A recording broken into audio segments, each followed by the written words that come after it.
Charles Oakley once told a reporter that the biggest mistake an opponent could make was letting Michael Jordan believe, even for a second, that he was afraid.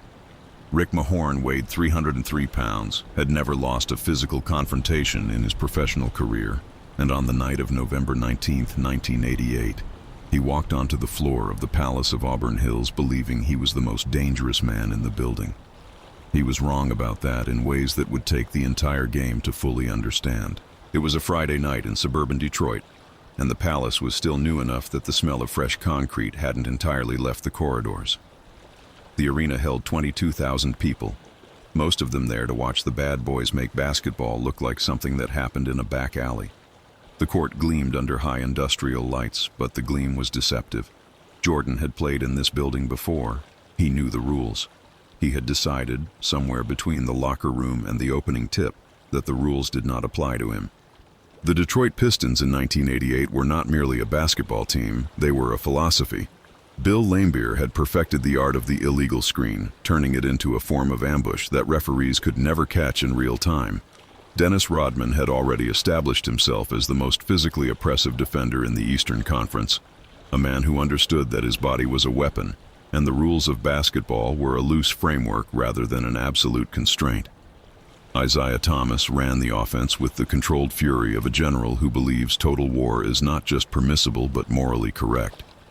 And at power forward, anchoring the right side of every defensive scheme, was Rick Mahorn, 6 feet 10 inches of organized menace, 303 pounds of a man who had never once in 4 professional seasons encountered a situation that his body could not resolve.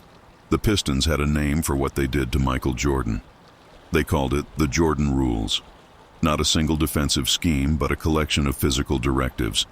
Every time Jordan drove, every time he entered the lane, every time he elevated, the nearest Piston was authorized to make contact.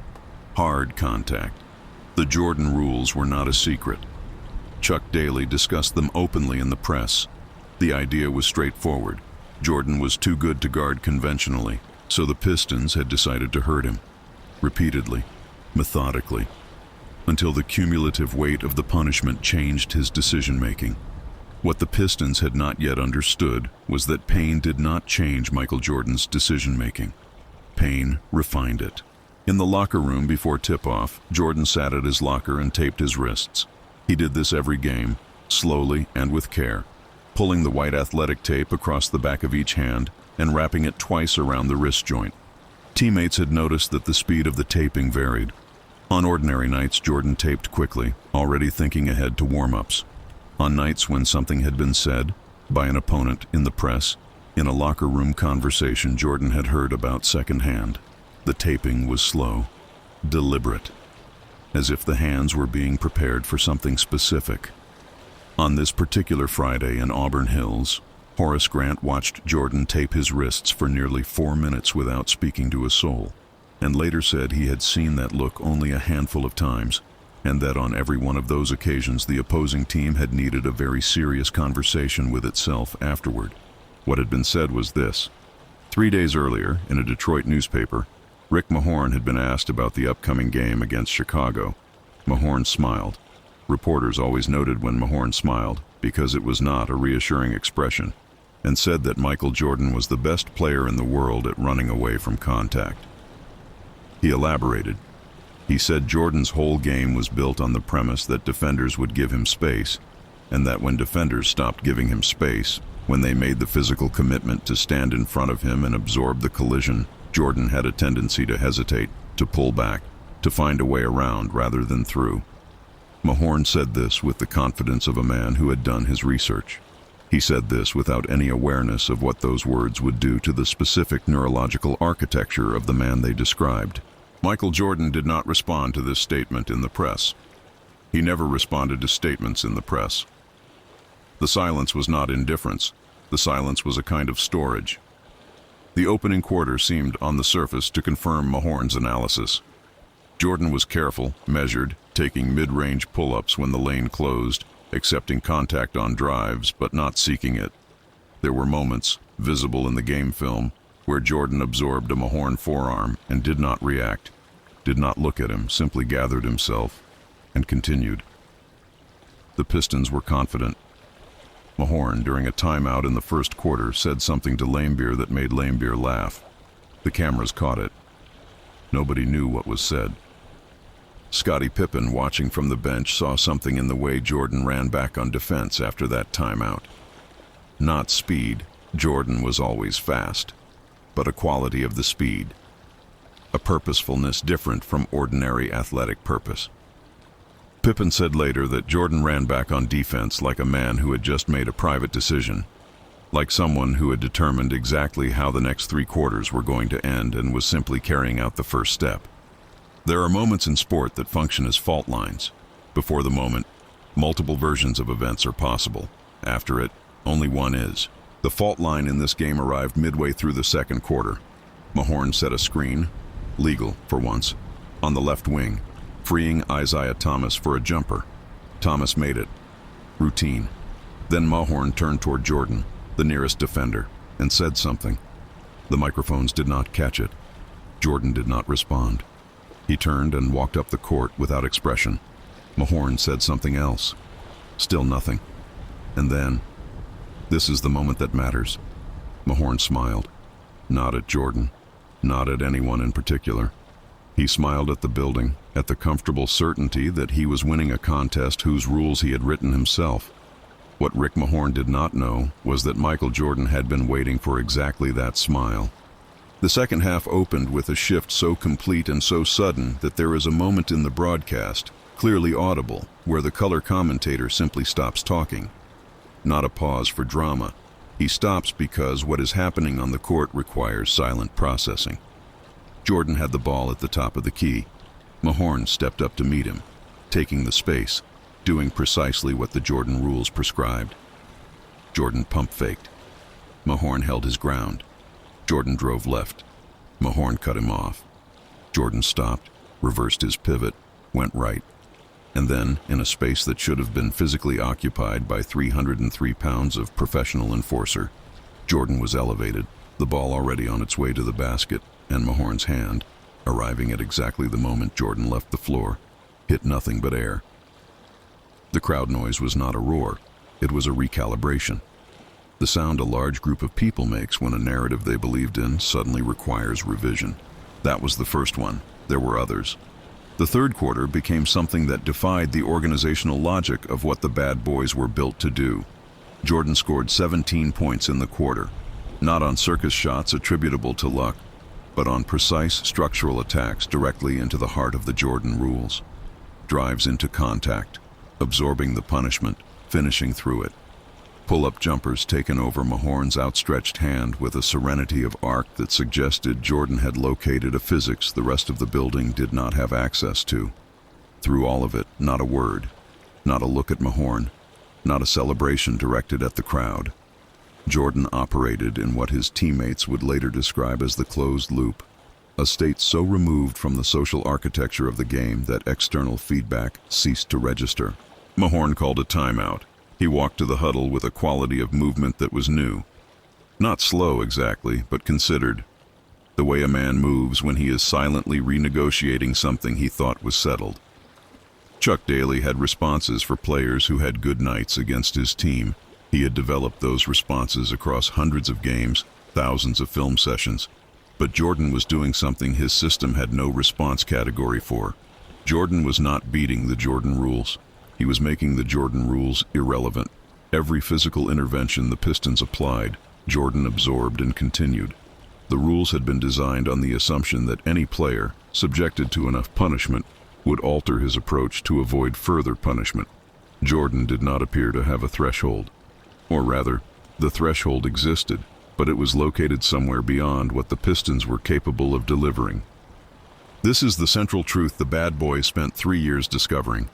The Jordan rules worked on every other player in the league because every other player was, at some level, just playing basketball. Jordan was not playing basketball. Jordan was engaged in something that used basketball as its medium, but drew its energy from a source that had nothing to do with the game itself. By the fourth quarter, something had changed in the posture of the Detroit bench. Subtle, requiring slow-motion replay to fully appreciate, but visible. Laimbeer, who had entered the game with the posture of a man attending an event he had already won, was sitting forward now, elbows on knees, watching the floor with an expression his face did not often wear. Rodman had gone quiet, and Rick Mahorn, defending the ball screen on the left side, doing exactly what he was supposed to do, found himself watching Jordan's eyes and understanding, perhaps for the first time in his career, that the player across from him was simply waiting. Jordan scored 47 points that night. Chicago won 115-99. Afterward, a reporter asked Jordan about Mahorn's pregame comments about running away from contact. Jordan looked at the reporter for a moment. Then he said, "I heard about that." He did not elaborate. He began untaping his wrists. The box score shows 47 points, 7 rebounds, 6 assists. It shows a 16-point Chicago victory. What the box score does not show is what happened in Rick Mahorn's mind in the fourth quarter, at the specific moment. 5 minutes remaining, Jordan absorbing a Mahorn hit at full speed, converting the layup, drawing the foul, walking to the free throw line, when Jordan looked directly at Mahorn for the first and only time in the game. The look lasted approximately 2 seconds. It contained no hostility. It contained no triumph. What it contained, and this is what Mahorn alluded to years later in a radio interview without ever completing the sentence, was the quality of a man who had already known how the night was going to end, who had known from the moment he heard those newspaper words, who had simply been waiting, patiently, methodically, without anger, for the rest of the world to catch up to what he already knew. Sports journalists who covered that era talk about the recalibration game, the specific moment when each individual Bull arrived at a personal understanding of what Jordan was actually capable of. For Pippen, it came in his first season, watching Jordan sit in the back of the team bus after a road loss, motionless and silent for 40 minutes, then go directly to the hotel weight room and work until 2 a.m. For the press, it often came in an interview, a moment when Jordan said something simple that revealed itself to be bottomless.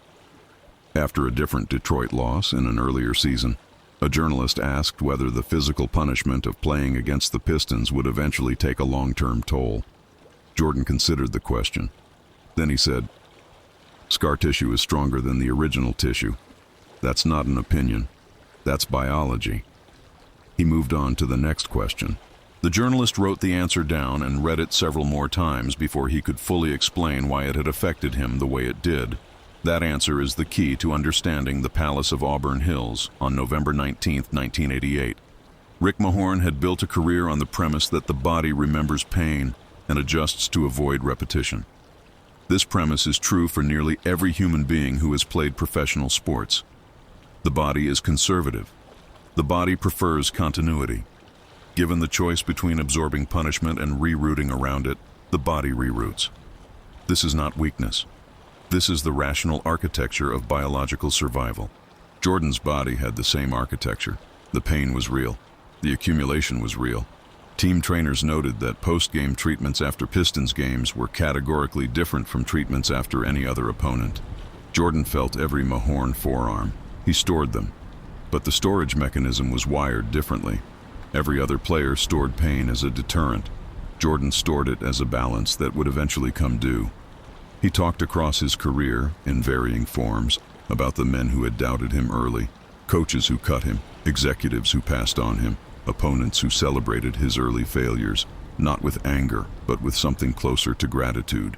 He said once that if no one had ever made him feel insufficient, he would not have had sufficient fuel. He said the doubt of others was the most reliable energy source he had ever found. He said this without irony, without performance, as a simple statement of operational fact. Rick Mahorn did not cut Jordan from a team. He simply told a newspaper that Jordan ran away from contact, but the delivery mechanism matters less than the content. The content arrived, it was stored, and on a Friday night in Auburn Hills, in front of 22,000 people who came to watch the Bad Boys enforce their philosophy on the world, the debt came due at compound interest. The Pistons went on to win championships in 1989 and 1990. And in both those runs, they eliminated Jordan and the Bulls. The Jordan rules worked. The pain accumulated. The Bulls lost. This is the true complexity of the story. But in 1991, when the Bulls swept the Pistons in the Eastern Conference Finals, when Detroit walked off the court without shaking hands, one of the defining images of that era, The seeds of that capitulation had been planted not in any single series, but in dozens of individual encounters. Dozens of nights when the Pistons inflicted maximum damage and still could not close the account. The night of November 19, 1988, was one of those seeds. A night when the enforcer's philosophy met its fundamental refutation. Mahorn's career continued exactly as it would have. His statistics were his statistics. His toughness was real. What changed was something more structural than statistics, the story he had built, that the Pistons had built collectively, about the nature of physical intimidation, about the idea that a man sufficiently committed to contact can establish a kind of jurisdiction over the space where basketball is played, a jurisdiction that overrides talent, overrides skill, overrides desire. That story was true for most players. Mahorn was not wrong about basketball in general. He was wrong about one specific player, at one specific moment, in one specific building, on one specific Friday in November. Jordan moved forward the way he always moved forward, not by processing it emotionally, not by celebrating it narratively, but by immediately identifying the next thing that needed to be done. His 47-point performance was not a destination. It was a data point. It told him that the Jordan rules had a structural vulnerability he could locate if he was willing to absorb the cost of locating it. He had absorbed the cost. He had located the vulnerability. He would return with that information refined, and the next time, it would be even more precise. That is the thing that took the basketball world nearly a decade to fully understand. The victories were never the point. The victories were the byproduct. The point was the systematic, obsessive accumulation of knowledge about where the vulnerabilities lived in every defensive system ever designed to stop him. Every game was research. Every loss was data. Every Mahorn forearm was a clue. This is why the final image of that night, Jordan walking off the court without looking back, already past the 47 points and the 16-point margin, and the specific public humiliation of a man who had told the world that Jordan ran from contact, is not an image of triumph. Triumph would require looking back. Jordan was already somewhere else in his mind, already sitting with the next problem, the next defensive scheme, the next set of rules that someone had written with the confidence of a man who did not yet know what was coming. Rick Mahorn knew what was coming. By the fourth quarter, standing at the free throw line watching Jordan approach the stripe for the 15th time, he knew. You could see it in the shoulders, in the way the large body carried the weight of a revised understanding. He had come in with a theory. The theory had not survived contact with the evidence. Some theories don't deserve to survive. The theory that excellence has a ceiling, that greatness can be contained by sufficient force, that the future belongs to whoever is most willing to make it painful for everyone else. These are theories that work on ordinary competitors, and they confirm their own premises every night they are applied. Rick Mahorn was not wrong about basketball in general. He was wrong about one man, in one building, on one night. The greatest thing you will ever do is not what happens when everything goes your way. It is what you build in the quiet, determined dark after someone tells the world you can't.